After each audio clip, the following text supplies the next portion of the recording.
প্রিয় শিক্ষার্থীরা, পদার্থবিজ্ঞানের বল অধ্যায়ের গাণিতিক সমস্যার আমরা শেষ পর্যায়ে এসে গেছি। আজকে যে সমস্যাটা আলোচনা করব তা একটা বোর্ড কোশ্চেন, তোমরা খুঁজলেই পাবে, আর এটা সহজ সমাধান তোমরা দেখতে পাবে। দেখো, 1 মিলিগ্রাম ভরের 1 ফোঁটা পানি 20 মিটার উপর থেকে বাতাসের বাধা অতিক্রম করে 15 মিটার পার সেকেন্ড বেগে ভূমিতে পতিত হয়।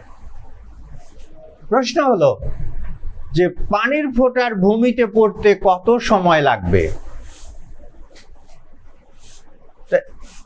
এখানে লক্ষ্য করো, আমরা যদি তথ্যগুলো লিখি, পানির ফোঁটার ভর m ইকুয়াল টু 1 মিলিগ্রাম।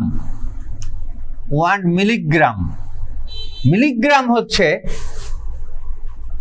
1000 মিলিগ্রামে 1 গ্রাম, আবার 1000 গ্রামে 1 কেজি। অর্থাৎ এক্ষেত্রে আমরা বলবো যে 1 × 10⁻⁻6 কেজি, এটা হচ্ছে পানির ফোঁটার ভর। এবার লক্ষ্য করো, পানির ফোঁটার আদিবেগ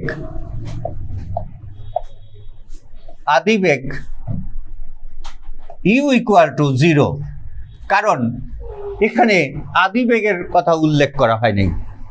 সবশেষে বেগ হয়েছে 15 মিটার পার সেকেন্ড, অর্থাৎ পানির ফোঁটার এটা শেষ বেগ। শেষ বেগ v equal to 15 metre per second. অতিক্রান্ত দূরত্ব এটা 20 মিটার উপর থেকে পতিত হয়েছে, তার মানে অতিক্রান্ত দূরত্ব s ইকুয়াল টু 20 মিটার। তাহলে সহজেই আমরা সময় বের করতে পারি। সময় t ইকুয়াল টু হোয়াট?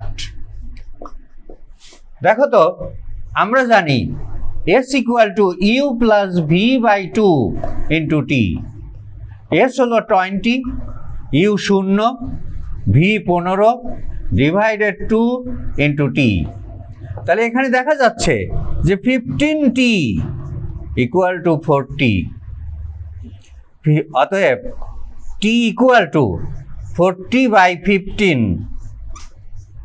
40/15, তার মানে এটাকে যদি আমরা হিসাব করি তাহলে 2.67 সেকেন্ড সময় পাবো। দেখা যাচ্ছে যে 2.67 সেকেন্ড পরে এই পানির ফোঁটা ভূমিতে পতিত হয়েছিল।